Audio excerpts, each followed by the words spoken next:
Many of you are probably very nervous about having to give a speech, but don't worry, that's very normal.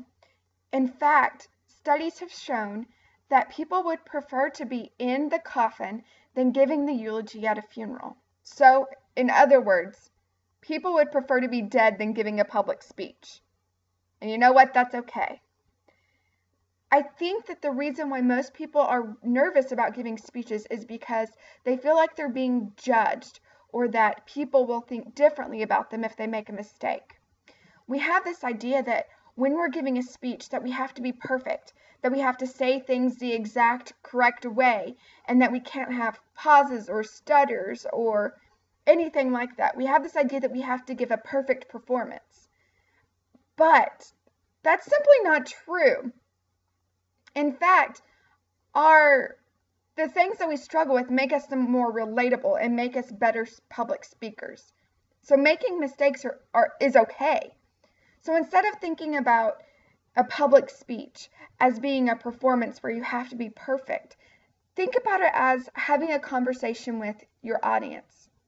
Because the goal of public speaking isn't to be perfect, it's to create a relationship and to maintain a relationship with your audience. So to do that, just like with any relationship that you have to have a conversation. And that's what a public speech is. It's simply a conversation with a group of people. So things to keep in mind are, don't get hung up with your thing. Everyone has a thing that they think that makes them a poor public speaker. That's simply a false idea that we have in our head. See, one thing that I struggle with is talking too fast. And so I have to be really mindful about that. So one thing that I try to do is I use the speed that I talk as a guide for me. If I'm speaking really quickly, I know that that means I'm passionate about it. So I'm mindful that if I'm passionate about it and I know that that's important, then I want to be mindful and slow down and take a pause then instead of going so fast that you can't understand what I'm saying. I also know that sometimes I forget what word I'm trying to think of to say, or sometimes I stutter with my words. And you know what? I just don't really pay attention to it. I choose to ignore it because I know that by me having faults, especially as a public speaking instructor, it makes me more relatable, especially to you as a student. It makes me not seem as if I'm a robot, but as a person, which you all are. So it relieves a lot of the pressure for me. I don't have to be hung up on my tics or my things that I do when I give a speech because I know that makes me more human. And that's what's important in having a conversation and building a relationship. No one wants to have a relationship with someone who's a robot, right? Or maybe you do, but that's rare.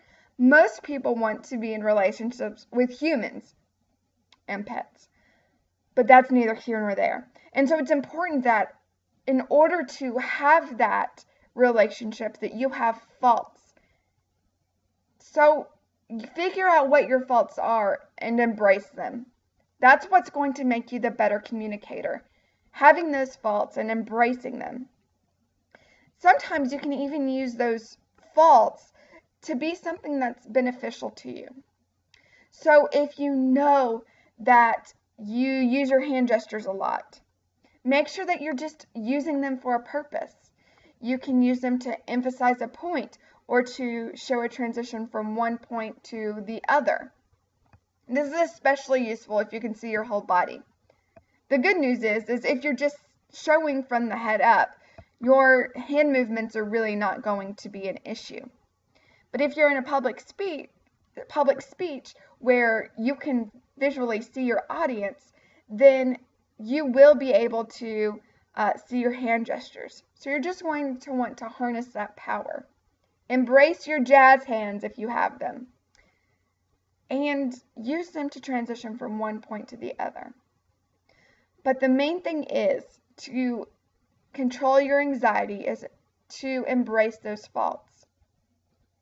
If you still have anxiety, that's okay. It's normal.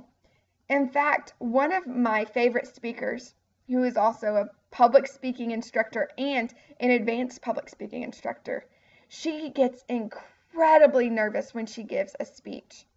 She actually will break out and have an allergic reaction to her wedding ring right before she gives her speech. So she has to take her wedding ring off. Kid you not. That's a thing. And you know what? She's still a great public speaker because she knows that that's okay. And she uses those nerves to make her more successful. And it lets her know that she cares about what she's talking about. So nerves are not a bad thing. You just don't want them to overwhelm you. So if keeping that mindset that this is a relationship that you're building, it's just a conversation, doesn't take you over to being able to manage your anxiety, then figure out what a good trick for you is. For me, I like watching funny videos before I give a speech. It lightens my mood and it takes my mind off of the seriousness of whatever I'm talking about. Maybe that doesn't work for you. Maybe you need to do breathing exercises where you take long, deep breaths and you hold and then you release. That will actually help release serotonin, which will help calm you. You can also try doing muscle exercises or stretches where you tense your muscles and then you relax them. That may help manage your anxiety as well. There are a lot of tips and tricks to managing anxiety, but for the most part, don't worry about it.